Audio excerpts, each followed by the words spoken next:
Oke, assalamualaikum warahmatullahi wabarakatuh. Selamat pagi, siang, sore, atau malam. Setelah teman-teman, selamat datang di video ini. Pada kali ini saya akan memberikan penjelasan tentang tipe atau jenis kamar. Untuk melakukan penginputan tipe jenis kamar, yaitu kita langsung ke menu lainnya, pilih tipe jenis kamar. Pada halaman ini akan terdapat tipe jenis kamar yang tersedia untuk yang sudah kita inputkan. Kita dapat melakukan pengubahan dengan mengklik tipe jenis kamarnya. Kita lakukan pengubahan misalnya atau penambahan data. Misalnya kita ubah jadi standar 1. Sini kita tambahkan harganya menjadi per minggu itu misalnya 250.000. Klik simpan. Nah, harganya akan bertambah 500.000 per bulan dan sebagainya. Untuk melakukan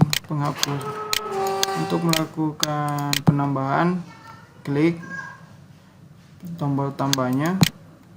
Nah, ini guna untuk menambahkan itu seperti pada video sebelumnya, yaitu apabila kita memiliki lebih dari satu tipe kamar.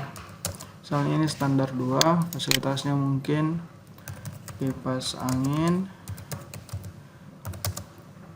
TV, wifi. Untuk per kamarnya mungkin kita naikkan jadi 60.000. Per bulannya mungkin kita naikkan jadi 600.000. Di sini 6 juta. Oke. Klik simpan jika semua data yang diinginkan sudah lengkap.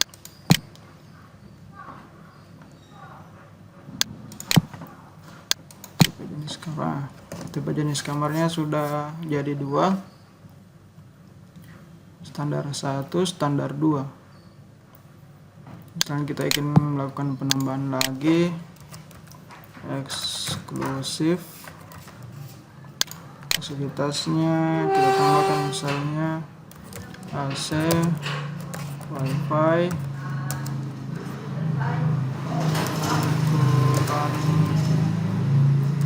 ukuran kamar 5x5.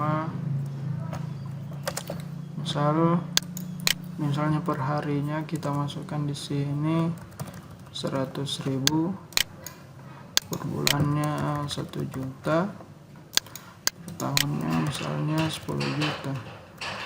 Oke, klik simpan jika datanya sudah simpan. Oh, di sini terdapat sedikit kesalahan. Nah, data eksklusifnya, tipe eksklusifnya sudah masuk. Untuk tipe jenis kamar itu sih fungsi utamanya. Apabila teman-teman memiliki lebih dari satu tipe jenis kamar, jadi tidak perlu lagi nanti pada saat menginputkan kamarnya, tipe jenis kamarnya berfungsi di situ. Nah, ini misalnya nama kamarnya. Sini nanti terdapat tipe jenis kamar. Nanti kita tinggal pilih. Untuk menginputkan tipe kamar juga di sini dapat kita lakukan. Misalnya eksklusif 2. Fasilitasnya AC.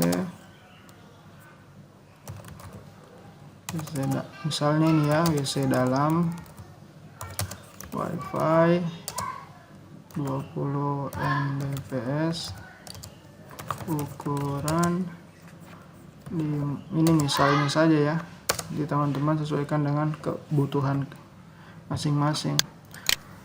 Per harinya mungkin misalnya tidak ada, karena ini eksklusif 2, kita cuma mau menginputkan untuk harga 1 bulannya, misalnya 1 bulan itu 1.500.000. Oke, simpan. Nanti kita tinggal memilih di sini. Oke. Untuk sekian saja untuk saat ini untuk tipe jenis kamar. Semoga teman-teman dapat memaksimalkan tipe jenis kamar ini. Oke. Untuk selanjutnya videonya mungkin kita akan masuk ke penginputan input data kamar. Oke, terima kasih. Sampai jumpa di video selanjutnya.